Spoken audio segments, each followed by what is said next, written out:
कौनक्षियों ने महात्मा सूत जी को पूछा, कहा गुरुवर यह बताइए, किसी ने शिव महाप्राण की कथा सुनी और उसका उद्धार हो गया, कोई आपके पास प्रमाण है क्या? हाँ प्रमाण है। आसीद किरात नगरे ब्राह्मणो ज्ञान दुर्लभ दुर्बलाह दरिद्रो रस विक्रेता देव धर्मा परांग मुख। एक किरात नाम का नगर गांव था, वहां एक ब्राह्मण रहता था जिसका नाम था, नाम बड़ा अद्भुत है इसका लेकिन काम बड़े खोटे हैं। नाम तो है देवराज, जो कि इंद्र का पर्यायवाची नाम है। जो देवताओं पर भी राज करे उसे देवराज कहते हैं, लेकिन काम इसके बहुत बड़े खोटे हैं। क्या करता है? रस विक्रेता, दरिद्रो रस विक्रेता, नशा बेचता है, शराब बेचता है, तो भी इसको दरिद्र का। और मैं बहुत बार कहता हूं, धन कमाने के कई साधन होते हैं।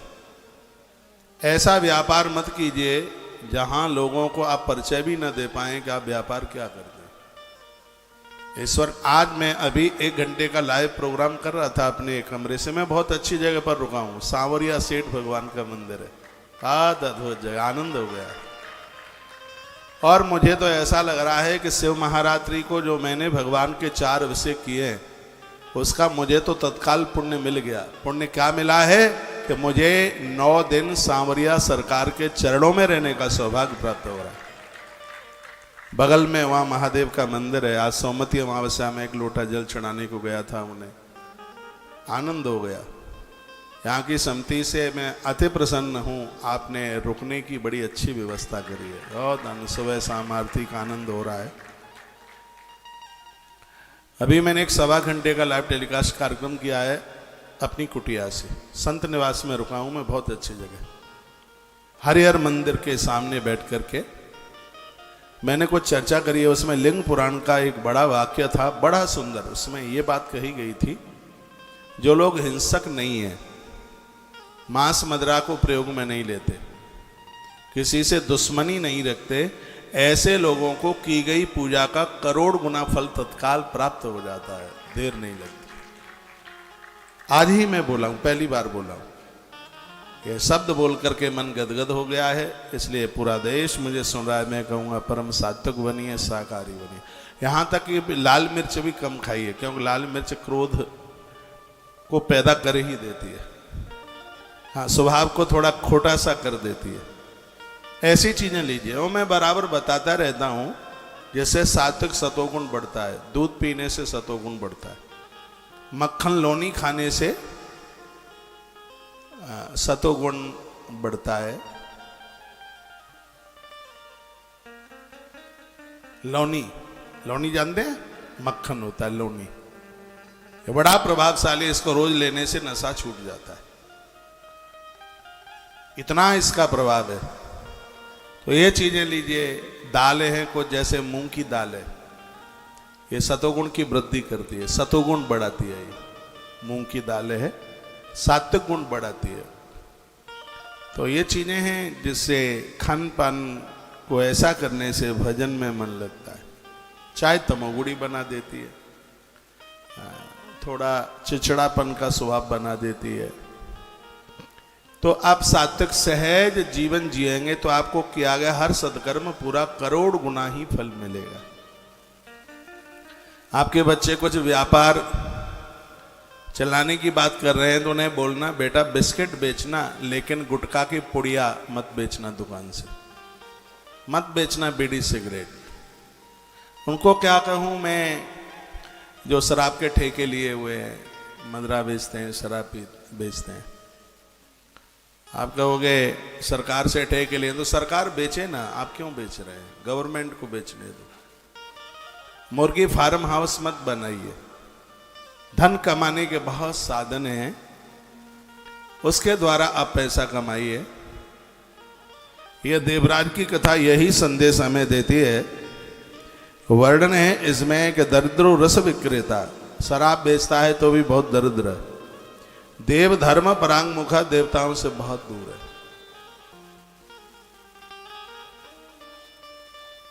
देवों से दूर है।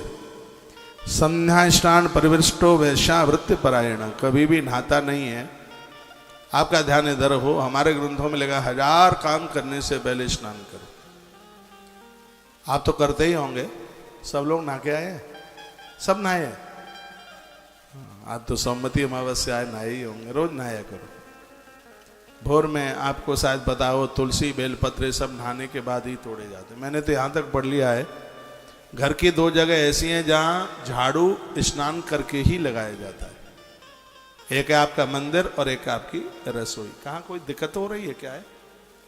आप आए, बंद करनी है, ठीक है, कल हो जाएगी। अब अच्छी लग रही है।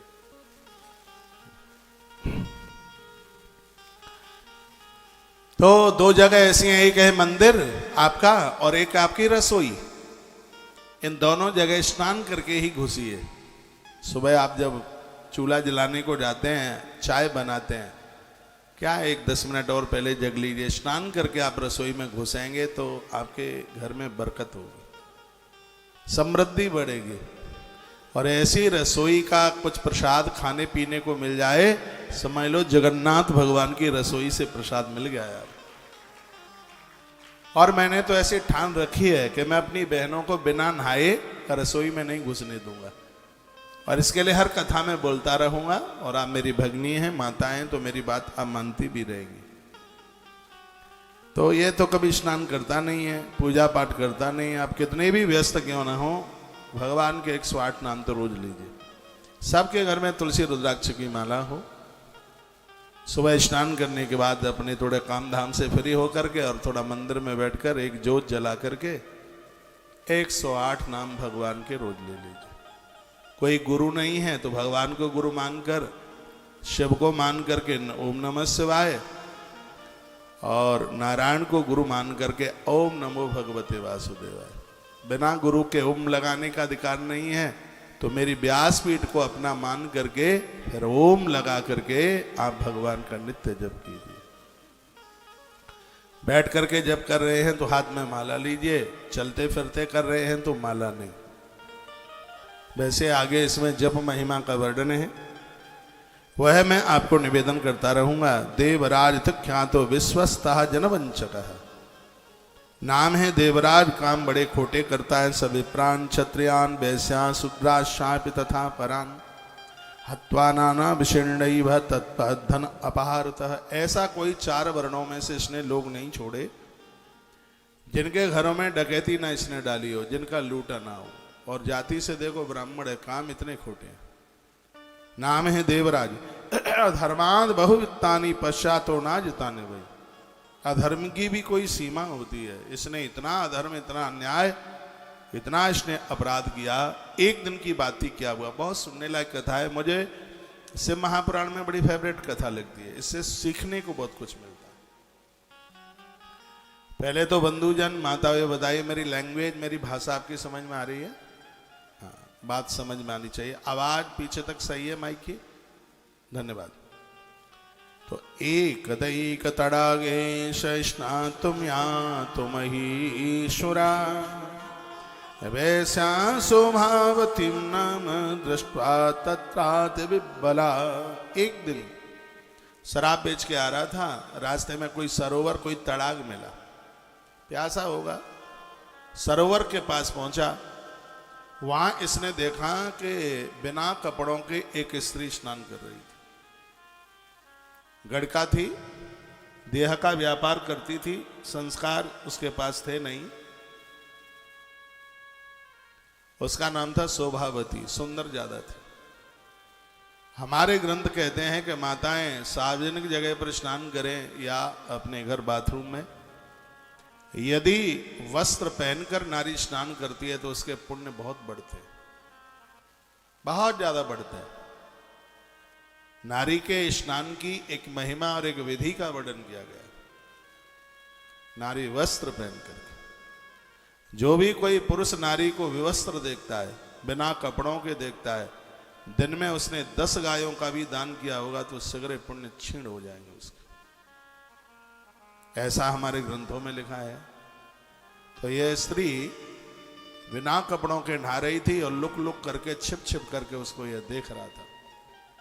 इंद्रियां भड़कने लगी, अपने आप को नहीं रोक पाया। तत्राद विबलः दृष्ट्वा, विवल हो गया और उस स्त्री के पास पहुंच गया।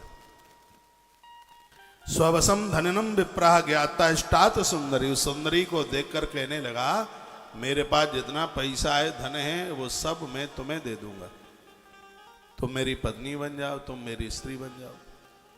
3 लोग ऐसे हैं धन जिनको अपनी तरफ आकर्षित नहीं कर सकता। मेरी माता ध्यान से सुने, 3 है। एक है स्त्री, एक है शिष्य और एक है बेटा। ये तीनों के तीनों, पत्नी, शिष्य और तीसरा है पुत्र, ये धन की वजह से किसी के नहीं बन सकते। बहुत ध्यान रखना। आप अपने पति से इसलिए प्रेम मत करना क्योंकि वो धनवान है, नहीं। पैसा तो तुम्हारे पियर में बहुत था, तुम्हारे माता पिता भाई जनों के पास में कोई धन की कमी नहीं थी, तो भी पूरा घर छोड़ करके तुम ससुराल आई हैं। तो तुम्हारे पति की नौकरी बढ़िया है, वो पैसा ज्यादा कमाता है, इसलिए आप उससे प्रेम करती हैं, नहीं। फिर भावर जब पढ़ रही थी, मंडप के नीचे बैठे थे, आचार्य ने 7 फेरे डलवाए थे, तो उन्होंने कहा था बेटी तेरा पति तेरा नारायण है, तेरा भगवान है, और भगवान से तो हमेशा प्रेम किया ही जाता है। तुम्हारा जो पति है भगवान है, परमात्मा है, ईश्वर की तरह है, इसलिए आप उससे प्रीति कर रहे हैं, इसलिए आप उससे स्नेह कर रहे हैं, पैसों की वजह से नहीं, धन की वजह से नहीं। लेकिन आज इस देश में बहुत कुकर्म होता है, पैसे की वजह से। दूसरे के पास पैसा होता है, स्त्रियां अपने पति को छोड़ देती हैं, उसके संग रहती हैं, उसका बढ़िया सा मकान है, भले ही शराब पीता है, उससे कोई मतलब नहीं है, मांस मछली खाता है, कोई मतलब नहीं, उसके पास धन है। मैं आग्रह पूर्वक निवेदन करूंगा, आप अपनी बेटी के लिए घर देखने के लिए जाते हैं तो पहले वर के संस्कार देखिए, पैसा नहीं। वर बढ़िया है तो पैसा तो बहुत कमा लेगा, और तुम्हारी बेटी को तो दाल चावल रोटी खानी है, पैसा थोड़ी खाएगी। धन बना रहे, कुकर्मी है, दुराचारी है, तो बेटी का जीवन तो नरक बन जाएगा। लेकिन ये दुर्भाग्य है, आज वर नहीं देखा जाता तो आज धन की वृद्धि देखी जाती, पैसा देखा जाता, ना उम्र मिलती। उम्र में इतना अंतर होता है, हमारे ग्रंथ कहते हैं इतना अंतर नहीं होना चाहिए, ना रूप रंग मिलता है बिल्कुल भी। बस उसके पास पैसा है तो बेटी को कुएं में पटक करके आ जाता है, वो तो कुकर पक्षी की तरह है, वो अपने मुंह से थोड़े ही बोलेगी। 9 बातों को ध्यान में रखा जाता है कन्या के लिए जब घर देखा जाता है तब। एक तो ज्यादा दूर ना हो, ज्यादा नजदीक ना हो, बहुत ज्यादा दूर मत दीजिए, भले ही इंद्र बन के क्यों ना बैठा हो, और ज्यादा नजदीक भी ना हो। तो आपकी बेटी नजदीक होगी तो रात को उत्सवों में भी नहीं रुक पाएगी, वो तो स्कूटी उठा के जाएगी, कहेगी मम्मी पीछे की गली में तो है ही, कल आ जाएंगे फिर। लेकिन बेटी रात्रि को घर में रुकती है, लगता है गंगा सागर घर में उमड़ करके आ गया है। बेटियों का घर में रहना उतना ही शुभ है जितना कि गुरुजनों का घर में आगमन जितना शुभ है। अभी मैं 3 दिन पहले वहां से बोल रहा था, कहाँ था मैं, देहरादून में। बेटियों का आगमन घर में इतना शुभ है, लेकिन नजदीक जहां बेटियों की ससुराल होती है वो बेटियां कभी भी रात्रि को घर में नहीं रुक पाती। दूर है बेचारी, इंतजार करती रहती है, उन्हें कोई लेने को नहीं आ पाता। तो इसलिए कितनी बढ़िया बात कही है, ना दूर हो ना नजदीक हो। अगली बात बताइए, जहां जिनको आप अपनी बेटी दे रहे हैं वो आपसे सवाए हों, आपसे 5 गुने ना हो। मेरी एक एक बात को सूत्र के रूप में ग्रहण करना। मेरी बेटियां कन्याएं सुन रही हैं, आपके मतलब की बात है, वह आपसे सवाया हो, क्योंकि ज्यादा करोड़पति को और आप अपनी बेटी दे देंगे। 1 करोड़पति लोग बहुत पैसे के भूखे होते हैं। पैसा हो ठीक है, लेकिन जिस बेटी के पिता के पास में पैसा नहीं है उसको ये कंगला समझते हैं, भिखारी मानते हैं। उनको ये अपने फंक्शनों में नहीं बुलाते, कहते हैं हमारी बेइज्जती होगी। लेकिन इनको ये नहीं पता कि कंगला तो तुम हो। अरे उससे बड़ा दानी कौन है जिसने अपना कन्या रत्न तुम्हारी झोली में डाल दिया, तुम्हें दे दिया है, उससे धनवान कौन है। लेकिन यह उसका आदर नहीं करते, उसका मान नहीं करते, टंच कसते हैं। और नरसी की जो कथा आती है उसमें कुछ ऐसा ही तो है। नरसी तो बहुत गरीब थे लेकिन भगवान के भक्त थे। नरसी की बेइज्जती के लिए वो चिट्ठी लिखी गई थी। लेकिन याद रखना कि भगवान गरीबों का होता है, भगवान दीनों का होता है। सांवरिया सेठ बना था उस दरबार में।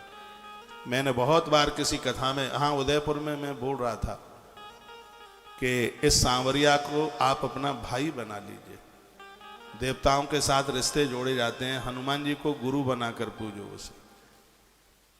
सांवरिया को, जितनी भी मेरी बहनें आप मुझे सुन पा रही हैं, सांवरिया को, सांवरिया सेठ को अपना भाई बना लीजिए और विश्वास मानिए ये किसी न किसी रूप से तुम्हारे बच्चों के विवाह में ये भतई बन करके आएगा, बिल्कुल आएगा, किसी न किसी रूप में आएगा।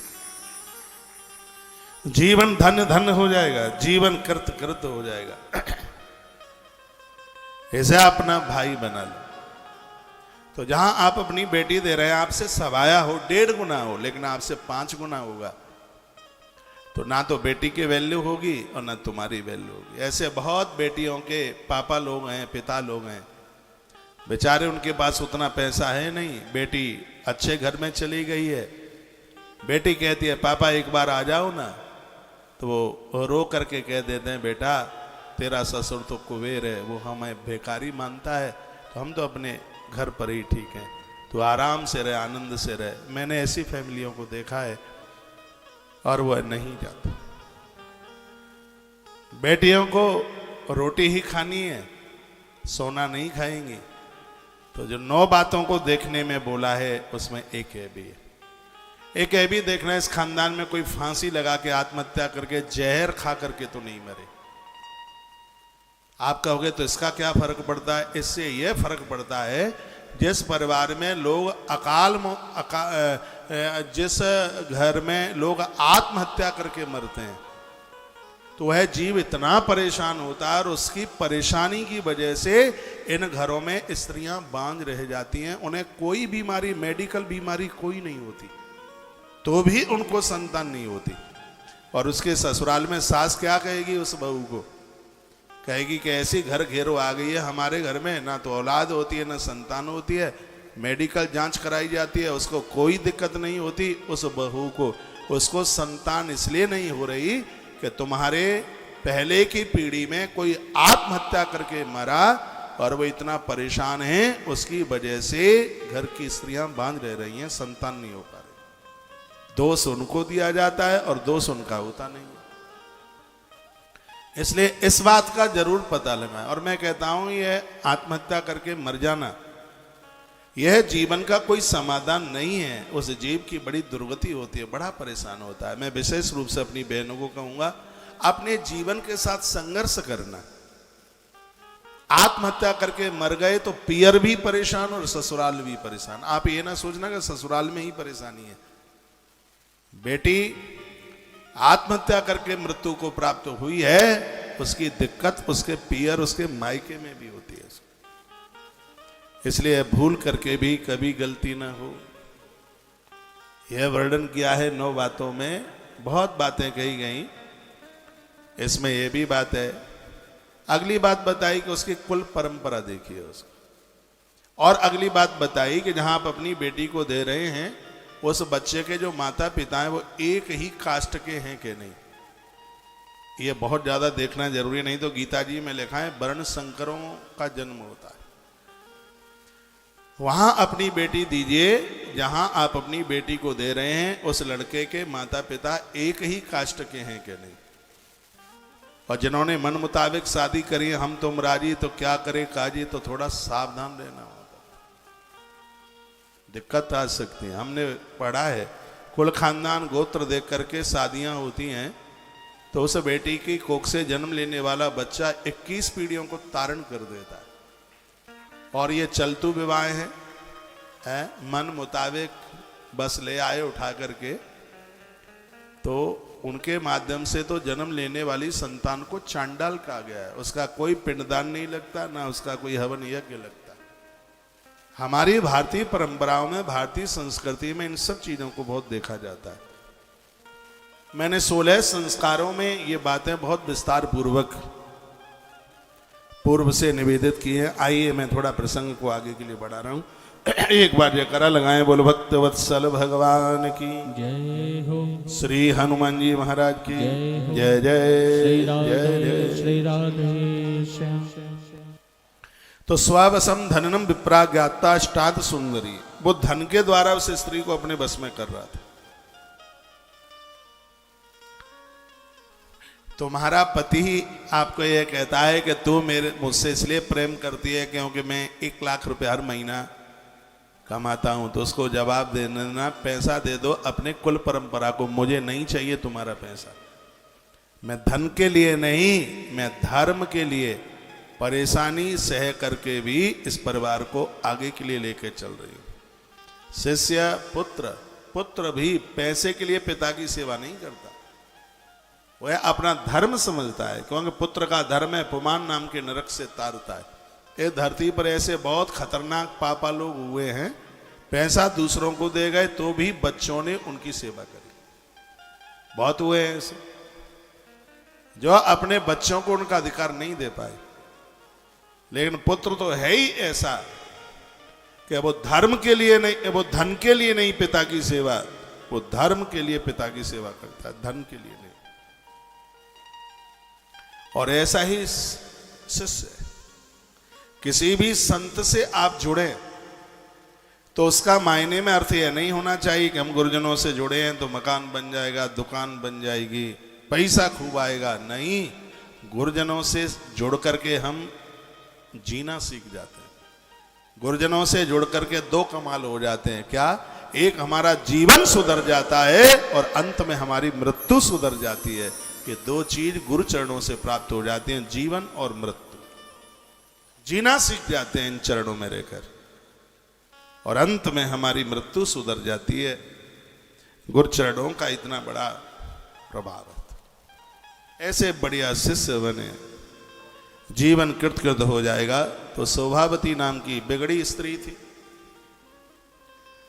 और उसने कहा कि मेरे पास पैसा बहुत है, वार्तालापेन तक चित्तम प्रीतम सम जायत। वो तो खोजती रहती थी ऐसे लोगों को जो उसे धन दे दे।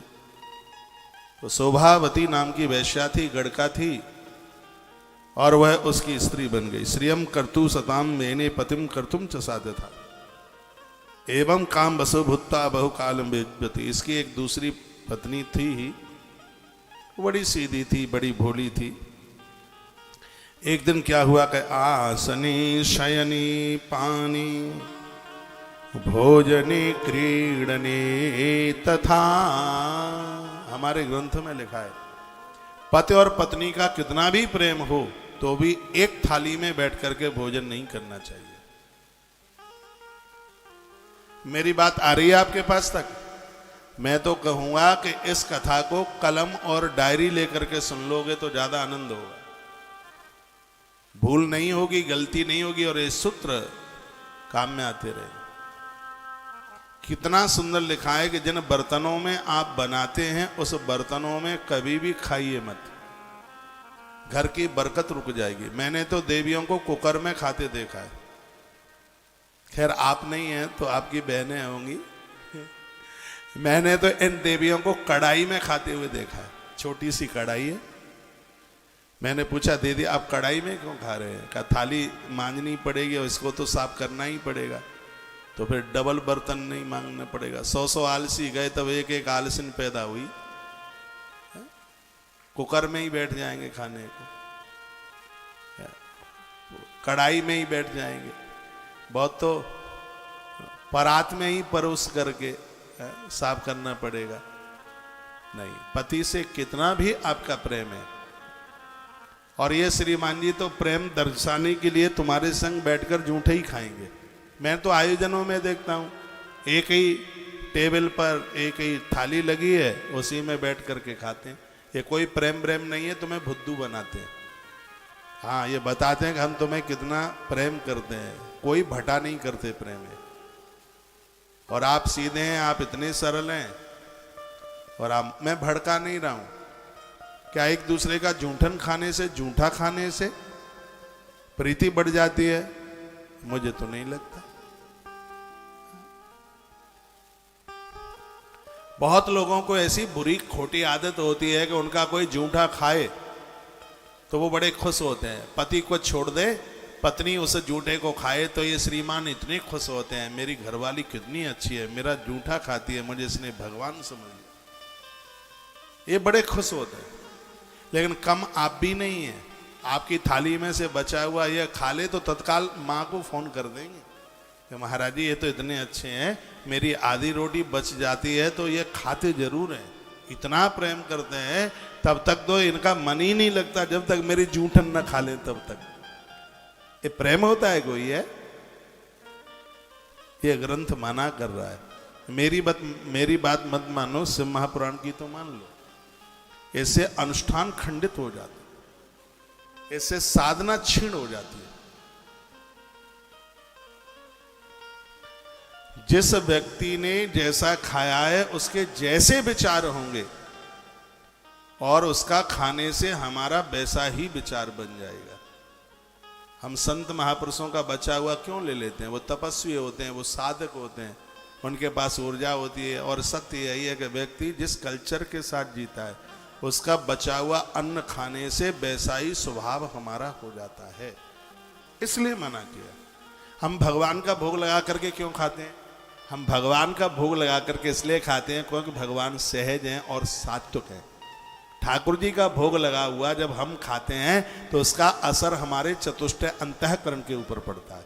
मन बुद्धि चित्त और अहंकार ये चारों मिल जाते हैं तो उसको चतुष्टय अंतःकरण कहते हैं। ईश्वर सहज भी है और वो सात्विक, वो सतोगुणी भी है। तो उनका लगा हुआ जब प्रसाद हम लेते हैं तो हम क्रोध को जीत लेते हैं, हम कामनाओं को जीत लेते हैं, हम मोह को जीत लेते हैं। इसलिए सब लोग भगवान का भोग लगा करके प्रसाद लिया करें, संसार की जूठन ना चाटें, भगवान का भोग लगाइए। और मंत्र नहीं आता है तो मैं रामायण की एक चौपाई बोले देता हूँ। थाली भगवान के सामने रखिए, नेत्र बंद कर लीजिए, तुलसी पत्र डालिए। तुलसी हर देवता के भोग में डलती है। गणेश जी को तुलसी नहीं चढ़ाई जाती, मैं शिव पुराण में बोलूंगा, लेकिन गणेश जी के भोग में तुलसी डलती है। ऐसा कोई भी देवता नहीं है जिसके भोग में तुलसी ना डलती हो। रामायण की एक चौपाई याद कर लें, थाली पहुंचे। मैं तो कहूंगा कि अपने मंदिर में ये चौपाई लिख दो, बच्चे भी भोग लगाएं तो उस मंदिर पर लिखी हुई उसे चौपाई को बोलें। देखिए कौन सी चौपाई है, देखिए, तुम ही निवे, इसके अलावा और कोई तर्ज नहीं होती। तुम ही निवेदित भोजन करहि, तुम ही निवेदित भोजन करहि, प्रभु प्रसाद पटे भोजन करहि, प्रभु प्रसाद पटे भोजन करहि। तुम ही निवेदित भोजन करहि, प्रभु प्रसाद पटे भोजन करहि। तुम ही निवेदित भोजन करहि, प्रभु प्रसाद पटे भोजन करहि, प्रभु प्रसाद पटे भोजन करहि। महर्षि वाल्मीकि जी ने तो यहां तक कह दिया, जो आपका भोग लगा करके भोजन करेंगे उनके घरों में आप हमेशा हमेशा के लिए रहेंगे। आप सब वैदिक परंपराओं से जुड़े हुए हैं, सात्विक सनातन धर्म से जुड़े हैं। सनातन का अर्थ है जो शाश्वत है और पुराना है, अनादि काल से। यह अपना धर्म हमें बताता है।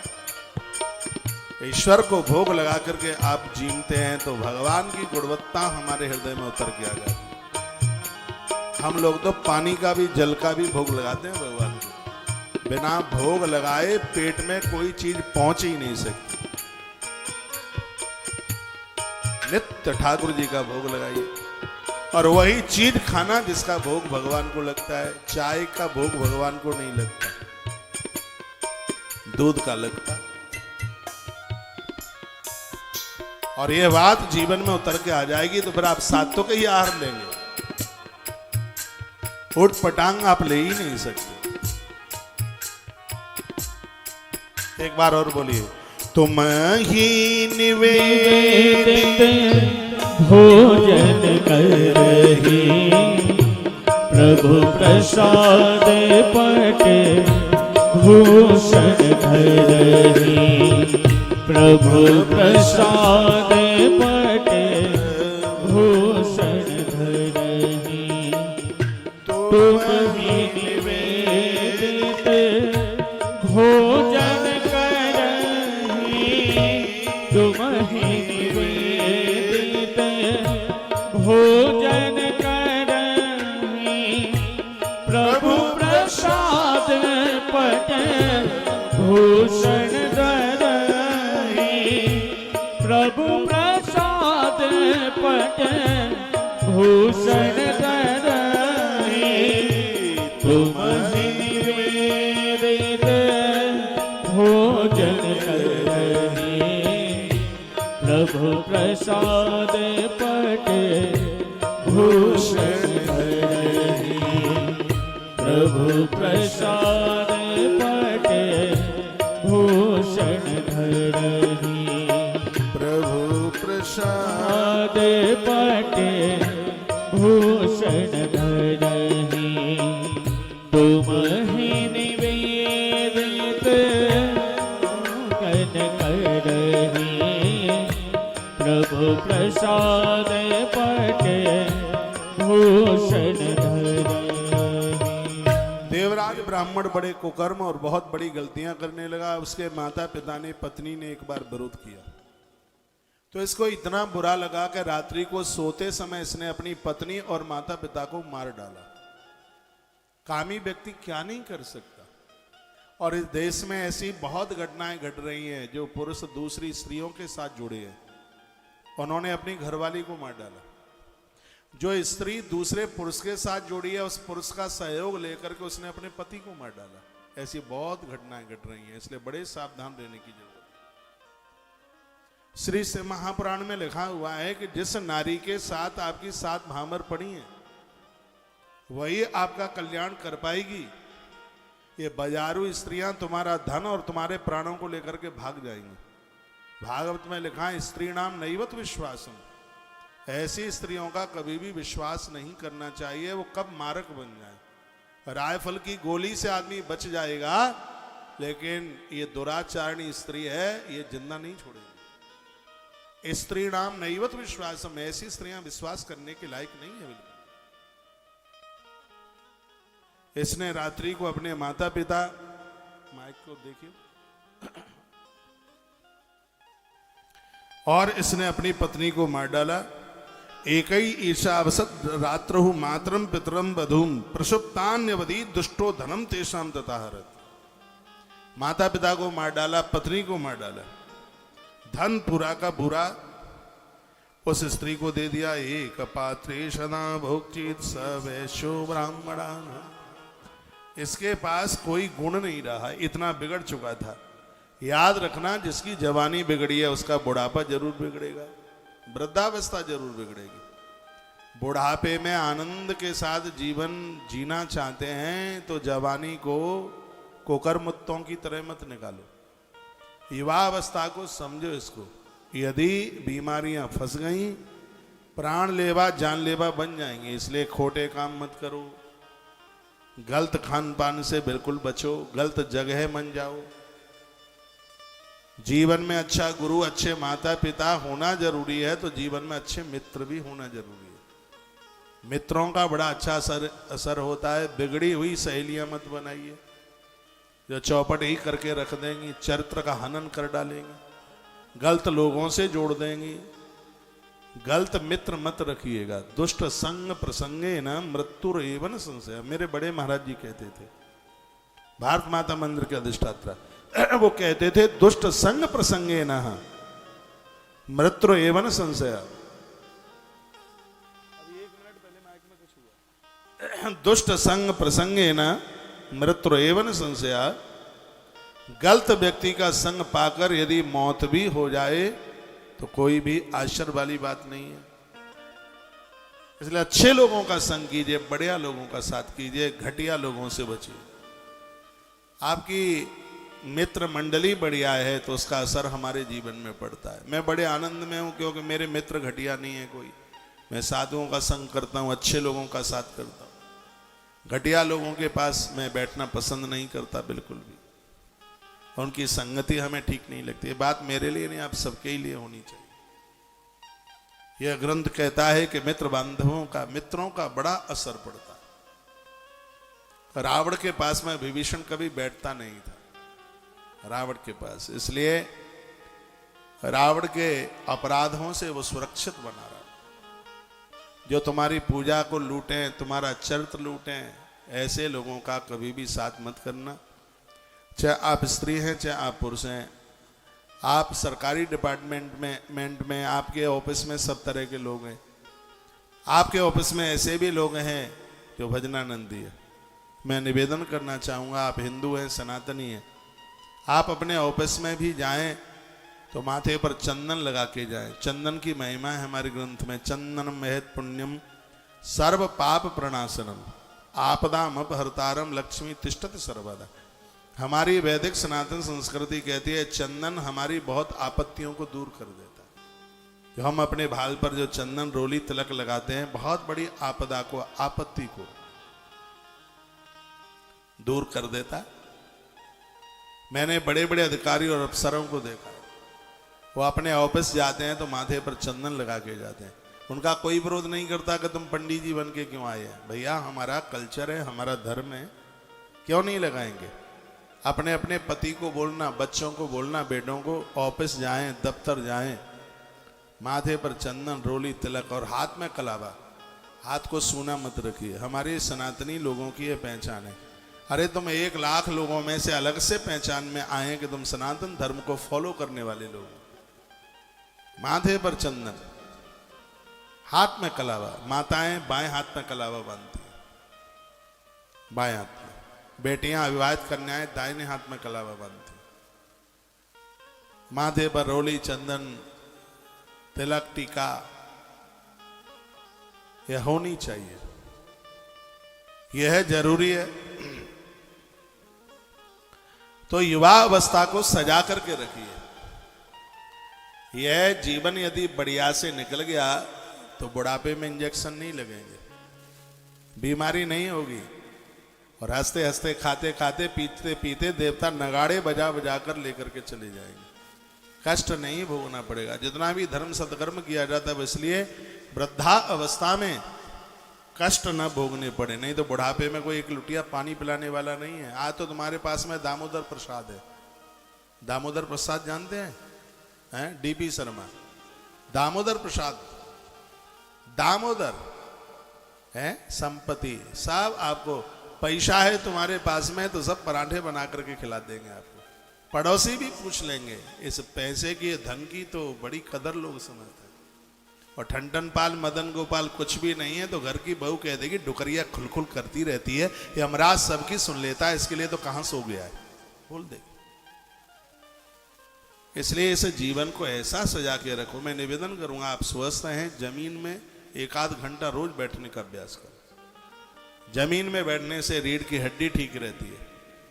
जमीन में बैठने से बौद्धिक क्षमता का विकास होता है। जमीन में बैठने से भोजन पचता है। जमीन में बैठने से पेट में गैस नहीं बनती। जो जमीन पर बैठ करके भोजन करेंगे जीवन में उनके पेट में गैस नहीं बनेगी, पेट नहीं फूलेगा। पेट में गैस इसलिए बन रही है क्योंकि आप चारपाई पर, बिस्तर पर या कुर्सियों पर बैठ करके आप लेते हैं, आलती पालती मार करके। अग्नि पुराण में लिखा है कि भोजन करने से पहले पाम घुटने तक धोइए, हाथ कौनी तक धोइए और मुख में जल डाल करके कुल्ला कीजिए, उसके बाद भोजन कीजिए। देखो कभी पेट में गैस बन जाए, कभी हो ही नहीं सकता। तला हुआ कम लीजिए, ना के बराबर लीजिए, ज़्यादा मसालों का मत लीजिए, आप बिल्कुल स्वस्थ रहेंगे। जो भोर में पानी, दोपहर में छाछ और रात्रि में दूध पीते हैं उनके जीवन में कभी उनके पेट में गैस बन ही नहीं सकती। सुबह पानी, दोपहर में 1 गिलास छाछ, थोड़ा भुना हुआ जीरा उसमें डाल लें। जीरा लेने से, जीरा सौंफ इनको लेने से ब्लड प्रेशर नहीं बढ़ता, शरीर का, बॉडी का कोलेस्ट्रॉल नहीं बढ़ता। जीरा तो इतना प्रभावशाली है। जीरा, अजवाइन और सौंफ ये चीजें और इलायची या आपस में मिल जाएं तो चोटी से लेकर के तलवे तक बॉडी में कहीं दर्द नहीं रह सकता, इतना प्रभाव है। अजवाइन, जितनी अजवाइन उसका आधा जीरा, जितना जीरा उसकी आधी सौंफ। जितनी सौंफ उसकी आधी इलायची, इसको भून लीजिएगा। इलायची मत भूनना, वो वैसे ही डाल लेना। फिर इसका पाउडर आप बना लें और 1 चम्मच रात्रि को सोते समय फंकी लगाकर 1 गिलास पानी पी लीजिए। उसके बाद कुछ मत लेना। मैं दावे के साथ कहता हूं, मेरे दोनों कान उखाड़ लेना, यदि बॉडी में कहीं भी दर्द रह जाए तो चोटी से लेकर तलवे तक। फॉर्मूला में बता रहा हूं, 200 ग्राम अजवाइन लो, ले ली, बड़ी जल्दी ले ली। 100 ग्राम जीरा ले लो, ले लिया। तो 50 ग्राम सौंफ ले लो, ले ली। 25 ग्राम इलायची ले लो। इसको मिक्स करके पाउडर बना लो। पहले भून लेना उन तीनों चीजों को। सौंफ तो बिना भुने भी डाल दोगे तो चलेगी। अजवाइन को, जीरे को भून लेना। अजवाइन और जीरा ये दोनों भुने हुए ज़्यादा प्रभावशाली है। इलायची को भूनना नहीं है, सौंफ को भी मत भूनना, कोई ज़रूरत नहीं है उसको। फिर इसको इस कैलकुलेशन के साथ में उसको एक पाउडर बना लीजिए, एक शीशी में रख लीजिए और रात्रि को सोते समय आधी चम्मच मुख में डालकर ऊपर से गर्म पानी पी लीजिए। और 3 दिन के बाद मुझे फ़ोन कर लीजिए और कहिए कि महाराज जी शरीर में दर्द बंद हो रहा है, धीमे धीमे आनंद हो जाएगा। भोजन जमीन में बैठ करके करो, स्वस्थ हो जाएंगे आप। मैं कथा में आगे की तरफ बढ़ रहा हूँ। एक बार जयकारा लगाइए, बोल भक्त वत्सल भगवान की जय हो। महादेव की कथा आप सुन रहे हैं तो 2 पंक्तियां। सुबह सुबेले शिव का नाम, शिव आएंगे तेरे काम। महादेव की कृपा वर्ष रही है। यहाँ धार में बताते हैं शंकर जी का एक बहुत बड़ा कोई मंदिर है। धारेश्वरी है क्या? हाँ, मुझे जानकारी मिली है। एक बार मैं धार आया हूं, पहले आया हूं, बहुत साल पहले आया हूं। 1 आध घंटे के लिए पहुंचा हूं यहां। आइए स्वर दीजिए।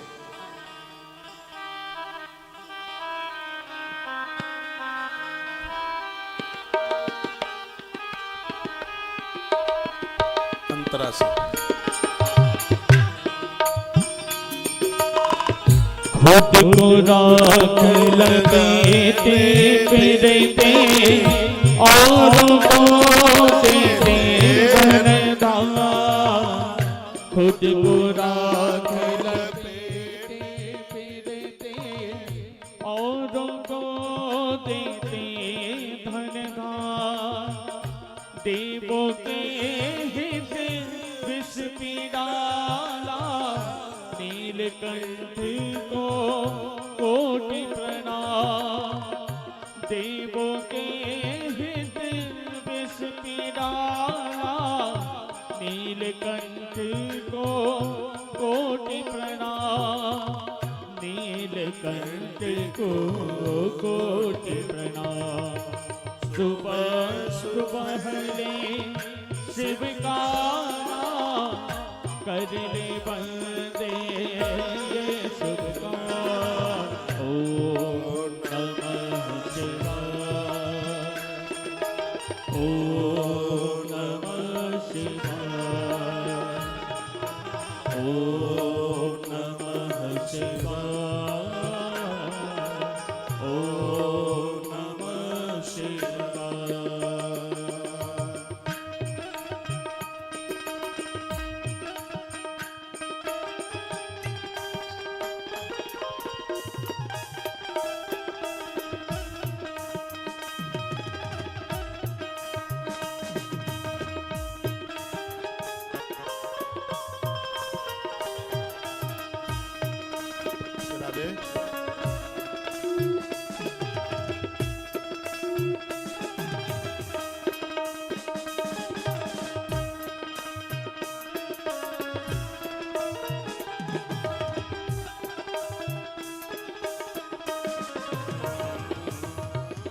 शिव के चरणों में मिलते हैं सारे तीरथ चारों धाम। शिव के चरणों में मिलते हैं सारे तीरथ चारों धाम। करने का सुख तेरे हाथों, शिव के हाथों में परिणाम। करने का सुख तेरे हाथों, शिव के हाथों में परिणाम। शिव के हाथों में परिणाम। सुबह सुबह शिव का नाम कर ले बंदे ये शुभ काम।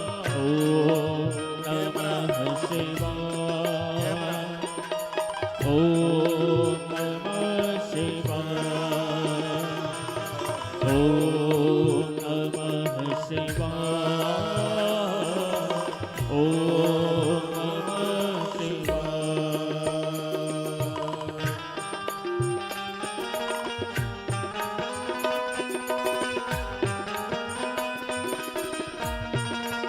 जय हो।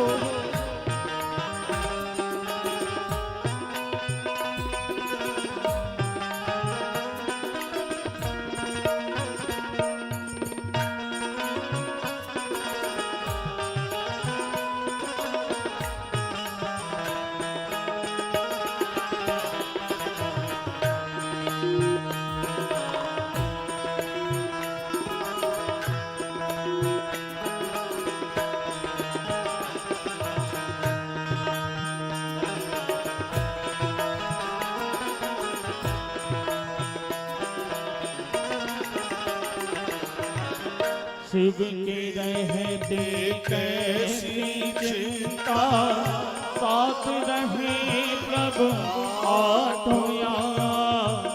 शिव के रहते कैसी चिंता, साथ रहे प्रभु आठों याम।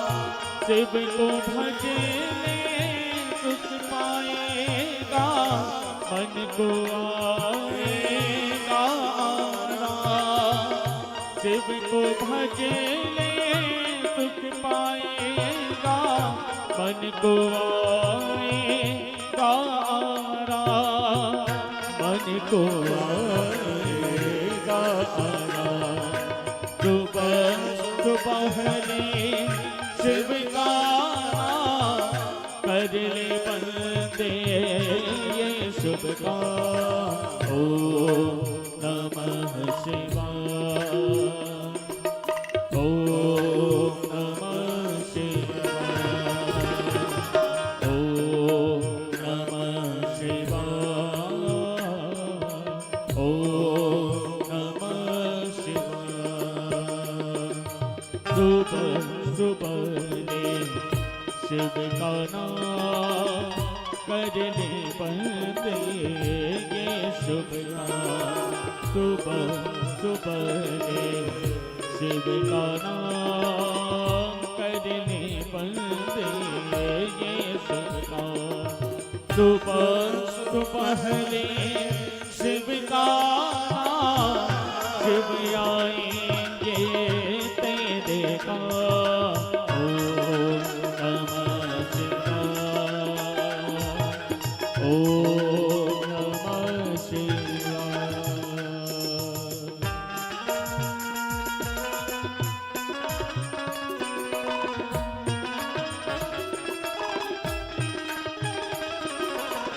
शिव के रहती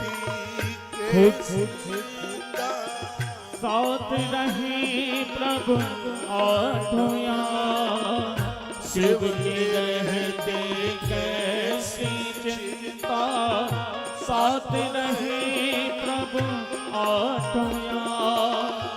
शिव को भजने सुख पाएगा, मन को आएगा आराम। शिव को भजने सुख पाएगा, मन को आएगा आराम। मन को आएगा आराम। सुबह सुबह शिव का नाम कर ले बंदे ये शुभ काम। ओम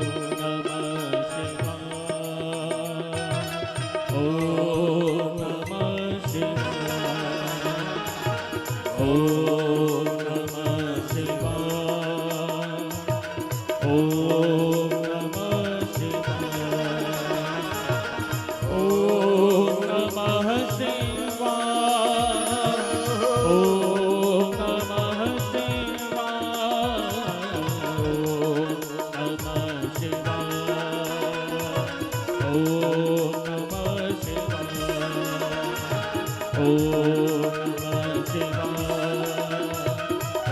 ओम नमः शिवाय,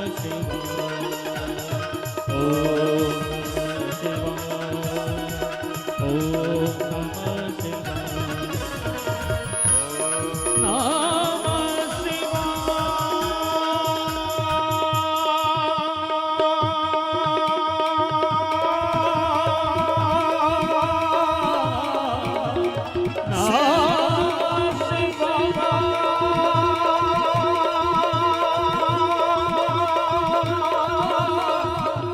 नमः समान दाता नहीं, शिव समान दाता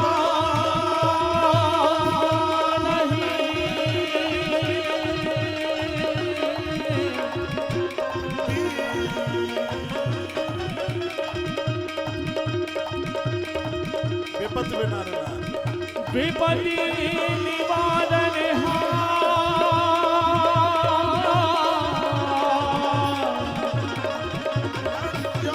रक्षा मेरी राखियो, हे रंगे आसमान, नमः शिवाय,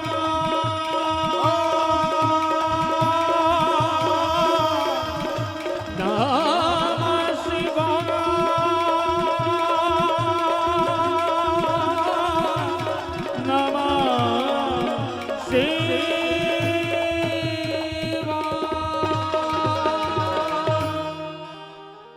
बोलिए धारेश्वरनाथ भगवान की जय हो। जय जय श्री राधे श्री राधे श्याम। एक दिन की बात थी, देवराज इतना बीमार हो गया और घर से बाहर निकला, बड़ा परेशान था।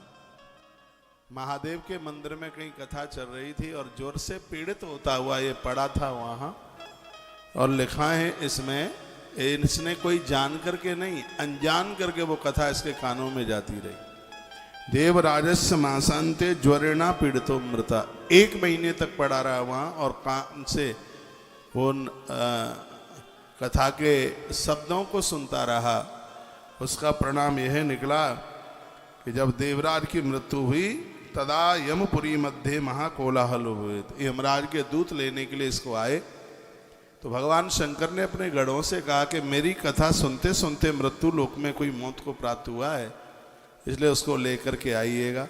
यम के दूतों को से इस देवराज को मुक्त कराया गया और भगवान शिव के गण जैसे ही कैलाश पर लेकर के इसको रुद्र लोक में इसको ले करके गए, तो भगवान महादेव ने इसको उठाकर अंक से भर लिया और अपने प्रमुख गढ़ों में से एक गढ़ बना दिया।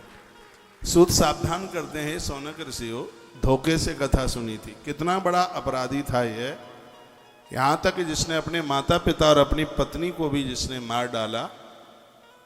शिव महापुराण की कथा ने ऐसे अपराधी का भी उद्धार, आत्मकल्याण करा दिया। आज मैं अखबार में कल की कुछ न्यूज पढ़ रहा था, उसमें लिखा हुआ था कि धार की धरती पर पहली बार शिव पुराण की कथा हो रही है। ऐसा है? हाँ, आप बता रहे हैं इधर से प्रथम बार, तो मेरे लिए तो बड़ी एक विशेष बात है कि धार की धरती पर भगवान धारेश्वर महादेव ने और मेरा चुनाव कर लिया है और इस शिव पुराण की कथा को सुनने के लिए। आप तो सुन ही रहे हैं, हमने इस कथा का प्रमुख श्रोता है तो धारेश्वर महादेव को बनाया है, वो इस कथा को सुन रहे हैं। आज सोमवार है, मैं कथा के बाद उनका दर्शन करने के लिए भी जाऊंगा और कैमरे से वहाँ की रिकॉर्डिंग भी करके लाएंगे।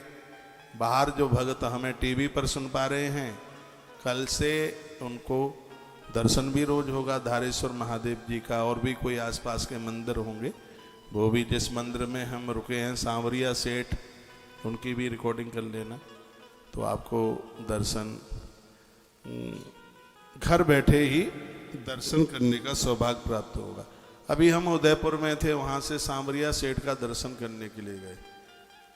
क्या अद्भुत मंदिर बना, आपने देखा होगा, राजस्थान में पड़ता है सांवरिया सेठ का मंदिर। हो क्या कमाल का मंदिर है। तो उदयपुर से गए थे हम दर्शन करने के लिए, है सांवरिया सेठ, अद्भुत नजारा। तो धारेश्वर भगवान को प्रमुख यहाँ का श्रोता बना करके और उन्हीं की कृपा से जो कथा हो रही है उन्हीं के चरणों में हम समर्पित करते हैं। इतने, ये सांवरिया सेठ का जो प्रमुख मंदिर है राजस्थान में, उसकी छवि आप देख रहे हैं।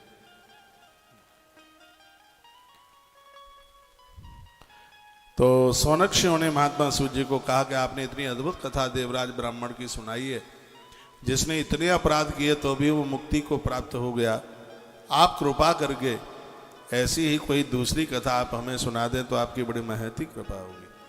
उसके बाद में एक दूसरी कथा सुनाईगा। सूत सूत महाभाग सर्वज्ञोषि महामते तद प्रसादात् कृतार्थो हम पुनः पुनः इतिहासमिमं श्रुत्वा मनो मे तीव मोदते अन्यामपि कथां शंभुर्वद प्रेम विवर्धनी।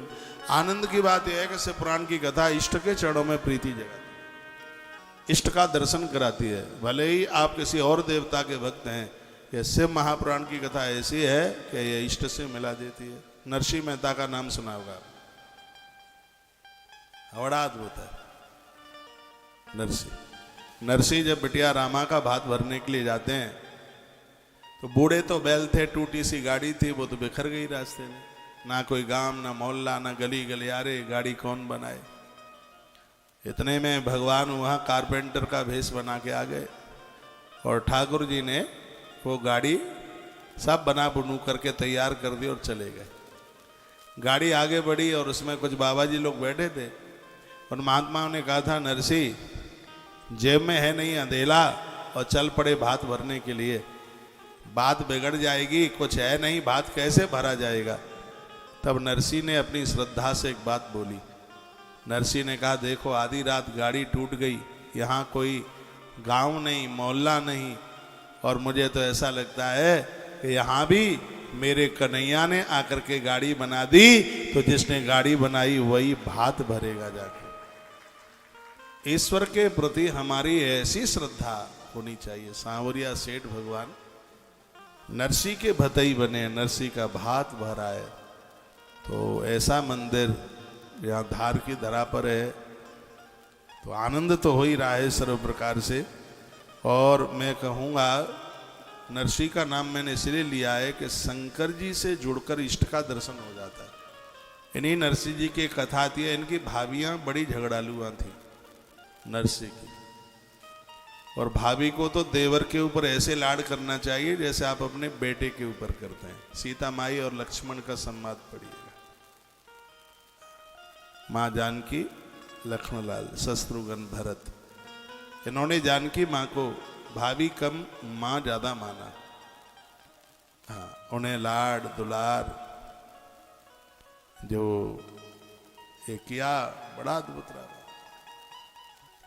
तो भाभियाँ उनको बहुत डांट लगाती हैं। घोड़ों के लिए घास, गैया के लिए घास लेकर के आते हैं, खाने के लिए बैठते तो कहती हैं, हाँ खा पी करके कैसा हट्टा कट्टा मोटा हो गया है, काम धाम कुछ करता नहीं है। एक दिन ऐसा अपमान सूझा नरसिंह को, और वो देहली के बाहर चले गए, रो रो करके कहने लगे, भाभी माँ अब दोबारा से इस घर में मैं प्रवेश नहीं करूँगा। गांव के बाहर शंकर का शिवालय था, शंकर जी का पुरानी पिंडी थी, और नरसिंह जी ने उस पिंडी को पकड़ करके बहुत रुदन किया, भारी रोए, और इतना रोए कि शिव अपने आप को रोक नहीं पाए और मंदिर में पिंडी फाड़ करके महादेव प्रकट हो गए। नरसिंह चरणों में गिर पड़े। नरसिंह को प्रभु ने उठाया, अंक में भरा और कहा, नरसिंह क्या बात है। नरसिंह ने कहा, भोलेनाथ अब मुझसे अपमान सहन नहीं होता, मैं बहुत परेशानी में हूं, अब यहां मैं नहीं रहना चाहता। तो भगवान ने कहा वरदान मांग, क्या चाहते हो? नरसिंह ने कहा क्या मांगू ये तो मुझे ये भी नहीं पता है, जो आपको अच्छा लगे, मेरा कल्याण हो वह आप कर दीजिए। तो भगवान ने कहा मेरे दरबार में जो आए और उसे मैं उसके इष्ट से ना मिलाऊं, ऐसा कैसे हो जाएगा? तो भगवान ने नरसिंह को संग लिया और वृंदावन लेकर के आ गए। भगवान भोलेनाथ नरसिंह को श्री वृंदावन लेके आए। वृंदावन में एक जगह है बंसीवट, जहाँ रास हुआ है। भगवान श्री कृष्ण से मुलाकात हो गई। भगवान महादेव ने कहा भगवान कृष्ण से, प्रभु आपके लिए कुछ लेके आया हूँ, संभालोगे क्या? भगवान ने झोली ऐसे की और महादेव ने नरसिंह को उठाकर कृष्ण की झोली में बिठा दिया। कहा भगत आपका है, इसका ध्यान रखना आप। तो उस समय कृष्ण ने कहा प्रभु जो तुम्हारे माध्यम से मेरे दरबार में आते हैं उनको तो मैं कभी भुला ही नहीं सकता। शंकर जी ने नरसिंह को उनके इष्ट से मिला दिया। तो एक कथा कहती है कि महादेव की आप कथा सुन रहे हैं, जरूर ये शिव पुराण की कथा इष्ट दर्शन करा देगी, भगवत दर्शन करा देगी। इसलिए एक भी दिन नहीं छोड़े, इस कथा को रोज सुने। धन्या धन्या कथा शंभो स्वम धन्यो धन्य। भगवान शंकर की कथा धन्य है। यदा कर्ण मात्रेण शिवलोकम ब्रजेन्नर, या कान से इस कथा को सुन लें तो लोग भगवान के धाम को ही चले जाएंगे। इसमें बिल्कुल भी संशय वाली बात नहीं है। सूत जी कहने लगे शृणु सोनक बक्षामी त्वदग्रे गुह्यमप्यता। अब मैं तुम्हें एक दूसरी कथा सुनाता हूं जो भी बड़े आनंद को देने वाली है। कह दिया का समुद्र निकटे देशे ग्रामो बांसकल संग का। समुद्र के किनारे एक गांव बसा हुआ था जिसका नाम था बांसकल। सुनिए, बसंती यत्र पापिष्टा वेद धर्मोज्जिता जना। इस गांव में सगरे पापी ही रहते थे, कोई धर्मात्मा था ही नहीं। इसे बांसकल गांव में सब अपराधी रहते थे। दुष्ट क्या अपराध करते हैं? दुष्टा दुर्वश्यात्मानो निर्देवा ये वृत्या, दूसरों को ठगते हैं, लूटते हैं। कृषि वला शस्त्रधरा परस्त्री भोग न खला। इस नगर की जितनी भी स्त्रियां हैं पराये पुरुष के साथ जुड़ी रहती थी। लोग कंधे पर शस्त्र रख करके चलते थे। ज्ञान वैराग सधर्म न जानंती परमेप्ते। ज्ञान किसे कहते हैं, देवी देवता किसे कहते हैं, इस गांव का कोई भी व्यक्ति नहीं जानता था कि देवता भगवान भी कोई चीज होती है।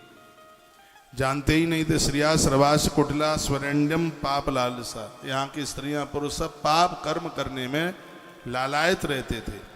कुदियो व्यवचारिण्या सदवृत्ताचार बरता। पूरे गांव में एक भी स्त्री पुरुष कोई चरित्रवान नहीं था, ऐसा गांव था। एवं कुंजन संवासे ग्रामे बांसकल संगत तत्रैक बिंदुगो नाम विप्रासीन महाअधम। इसी गांव में एक बिंदुक नाम का अधर्मी अन्यायी अपराधी ब्राह्मण रहता था। इसी गांव में बिंदुक नाम का व्यक्ति इसी बांसकल गांव में रहता है। लिखा सदुरात्मा महापापी सुदारोपी कुमार्ग का।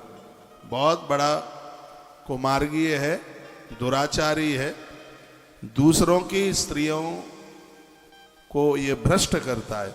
वैश्यापत्र बहुभाया कामा कुलित मानसा। पराई स्त्रियां इसको बहुत अच्छी लगती हैं, कामी है, भोगी है। स्वपत्नीम चंचुला नाम हित्वा नित्यम सुधर्मिणी। इस गांव में एक ही स्त्री ऐसी आई थी जो बहुत धार्मिक थी, देवी देवताओं को मानने वाली थी, और उस चंचुला का विवाह है वो बिंदुक के साथ कर दिया गया। पहले का कोई अपराध रहा होगा, पाप है कि पुण्य है ये हमारा पीछा थोड़े ही छोड़ते हैं। कोई ऐसा अपराध हुआ था पहले का, इतना भजन पूजा पाठ करने वाली इस स्त्री को पति ठीक नहीं मिला, लेकिन इसने जो पुण्य किए वो भी इसके काम आए। ऐसी बात नहीं है बात सुन करके फिर आप कहें इतना पूजा पाठ करने के बाद भी पति ठीक ना मिला तो फिर पूजा पाठ करने की जरूरत ही क्या है। तो उस पूजा पाठ का भी प्रभाव था कि मरने से पहले महादेव ने इस स्त्री को दर्शन दे दिया। और सूत जी महाराज सौनक सिंह को कुछ ऐसा ही कथानक, ऐसा ही प्रकरण सुना रहे हैं। शिव महापुराण में एक कथा बहुत विशेष कर है, चंचुला और बिंदुक की कथा, जो कि मैंने पूर्व की कथाओं में भी आपको सुनाया है। बसंती यत्र पापिष्टा वेद धर्माजिता जना। कोई भी वेद धर्म कथाएं कुछ कोई जानता नहीं है। दुष्टा दृश्यात्मानु, सब दुष्ट प्रभाव के स्वभाव के यहाँ पर लोग हैं। चंचुला नाम हित्वा नित्यम सुधर्मणि, नित्य धर्म कर्म करने वाली एक स्त्री इस नगर में आई जिसका नाम चंचुला था। लेकिन इसका पति ठीक नहीं था, वो दूसरी स्त्रियों के साथ में जुड़ा हुआ था। ये अपने धर्म का पालन कर रही थी। आज ही की कथा में मैंने निवेदन किया है, हम और आप तब तक ही ठीक ठाक से रह पाएंगे जब तक गलत सोबत हमें नहीं मिल जाएगी। मुझे ऐसे बहुत लोग मिले जो सुपारी भी नहीं खाते थे, लेकिन शराबियों का संग पा करके और उन्होंने शराब पीना शुरू कर दिया। सुपारी नहीं खाई जीवन में, लेकिन शराबी मिल गए तो कुल्ला भी सुबह शराब से ही करते। गलत लोगों का संग मत पा लेना, दुष्ट संग प्रसंगे न मृत्यु एवं संशय। गलत लोगों का संग पाकर यदि मौत भी हो जाए तो यह आश्चर्यचकित बात नहीं है। इसलिए आचार्य चाणक्य बड़ा अच्छा लिखते हैं, कहते हैं सकटम पंच हस्ते न, बैल से 5 हाथ दूर रहो। 10 हस्ते न बाजिनाम, हाथी से घोड़े से 10 हाथ दूर रहो। हस्ती 7 हस्ते न, हाथी से 100 हाथ दूर रहो। और देश त्यागे न दुर्जनम, जहां बिगड़े हुए लोग रहते हैं, खोटे लोग रहते हैं, उस स्थान को ही छोड़ देना चाहिए, क्योंकि इन लोगों का संग पाकर के जीवन खत्म हो जाएगा, जिंदगी बचेगी नहीं। इसलिए ऐसे खोटे लोगों का साथ छोड़ने की जरूरत है। देखो चंचुला कितनी धार्मिक है, पतिव्रता नारी थी। बचपने में तो बेटी थी, तब माता पिता की आज्ञा का पालन करती रही। युवा हुई, बास्कल नगर में पुत्र वधू बन करके गई, उसमें तो भी अपने धर्म कर्म का पालन करने लगी, करती ही थी। कब तक करती रही? जब तक गलत संग इसको नहीं मिला।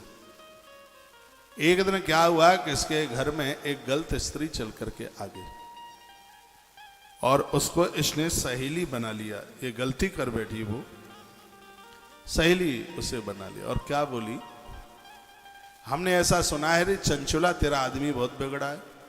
मेरा पति बता रहा था कि 10-10 स्त्रियों का संग वो रोज करता। चंचुला रो पड़ी, उसकी आंख में आंसू आ गए। कहने लगी, दीदी ये मुझे भी पता है,